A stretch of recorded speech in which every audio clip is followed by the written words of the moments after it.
ہوتا یہ ہے کہ آپ پیر کے پاس آتے ہو تو آپ پیر کی جو ہے آنکھوں کو دیکھتے ہو، پیر کے کان کو دیکھتے ہو، پیر کے ہونٹوں کو دیکھتے ہو، پیر کے رخسار کو دیکھتے ہو، پیر کی پیشانی کو دیکھتے ہو، پیر کی زلفوں کو دیکھتے ہو، پیر کی ریش مبارک دیکھتے ہو، پیر کے جو ہے دھڑ کو دیکھتے ہو، پیر کو دیکھتے ہو، پیر کے ظاہر کو دیکھتے ہو۔ ٹھیک ہے، تو آپ جیسے پیر کی بارگاہ میں آتے ہو اور پیر کے ساتھ رہتے ہو، تو آپ جو ہے پیر کے ساتھ جب ہوتے ہو تو آپ کیا کرتے ہو؟ پیر جس ظاہری دنیا میں جس کا جسم موجود ہے وہ ظاہری دنیا بھی آپ کو دکھائی دیتی ہے اور پیر کا ظاہر بھی دکھائی دیتا ہے۔ ہاں، اب آپ کو آگے بڑھنا ہے، پیر کی جو ہے قلب کے ساتھ آپ کو ہو جانا ہے، پیر کے جسم کے ساتھ ہوئے، اب پیر کے قلب کے ساتھ ہو جانا ہے، پیر کے دل کے ساتھ ہو جانا ہے۔ جب آپ پیر کے دل کے ساتھ ہو گئے تو پیر کا دل جو مشاہدہ کرتا ہے وہ آپ کا دل بھی مشاہدہ کرنے لگ جائے گا۔ جب پیر کی روح کے ساتھ آپ ہو جاؤ گے تو پیر کی روح جو مشاہدہ معائنہ کر رہی ہے وہ آپ کی روح بھی معائنہ کرنے لگ جائے گی۔ تو یہ ہوگا، لیکن آپ پیر کے دل کے ساتھ، پیر کا قلب جدھر ہے وہاں آپ، پیر جدھر ہے ادھر آپ کیسے پہنچیں گے؟ تو اس کو پہنچنے کے لیے آپ کو پیر کی بارگاہ کے آداب وغیرہ سیکھنے لازمی ہوتے ہیں کہ پیر کی بارگاہ میں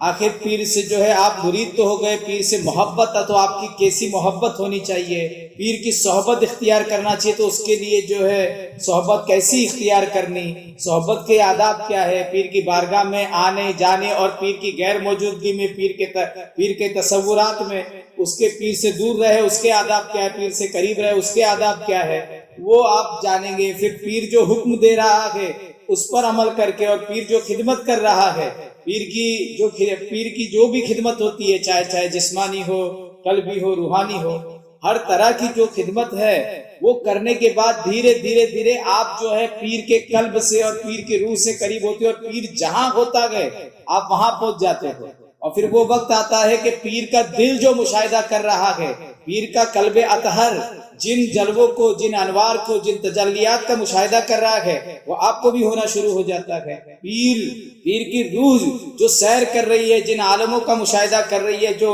عالم ملکوت، جبروت، لاہوت،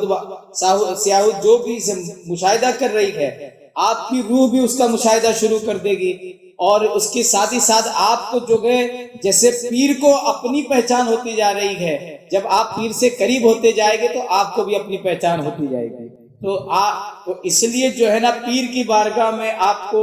حاضری دینا ہے، اور پیر کامل کی بارگاہ کے جو آداب ہے وہ آپ کو سیکھنا بہت ضروری ہے، کیونکہ جیسے جیسے آپ کا دل سنورتے جائے گا، جیسے جیسے آپ کا دل آئینہ ہوتے جائے گا، کیونکہ آپ جو آداب سیکھتے جاؤ گے کہ پیر کامل کی بارگاہ میں کیسے جانا ہے، تو گویا آپ کا قلب آئینہ ہوتے جا رہا ہے۔ اب اس آئینے میں ہوگا کیا؟ آپ پیر کے سامنے جائیں گے تو پیر کے اندر کے جو جلوے ہیں وہ آپ کے اندر رونما ہو جائیں گے۔ جیسے آپ جو ہے ایک آئینہ لو اور وہ آئینہ سورج کے مقابل کرو، سورج کے سامنے کرو،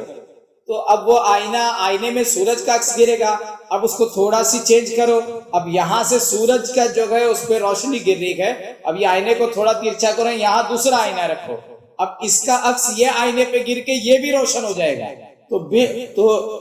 بالکل یہ جو بھی جلوے پیر کے اندر ہیں، جو انوار پیر میں ہے، تو جو آپ پیر کی صحبت میں اور پیر کی بارگاہ میں صحیح آداب سے اپنا رخ سیدھا کر لیے تو جو کچھ اس میں آ رہا ہے وہ اس میں بھی آ جائے گا۔ تو اس لیے پیر کی بارگاہ میں ہم کو پہنچنا کیسا ہے، پیر کی بارگاہ میں ہم کو ہمارے آداب کیا ہے، وہ ساری چیزیں جاننے کے لیے جو ہے پیر کامل کا مشاہدہ کرنا چاہیے، اور بزرگان دین نے جو اس کے اوپر تصانیف لکھی ہے اس کو ہم کو سیکھنا چاہیے۔ مولا جو ہے ہم کو یہ سمجھنے کی توفیق عطا فرمائے کہ آخر پیر کی بارگاہ کے آداب، ان کی صحبت، ان کی محبت کی کیا عظمت و کیا فضیلت ہے۔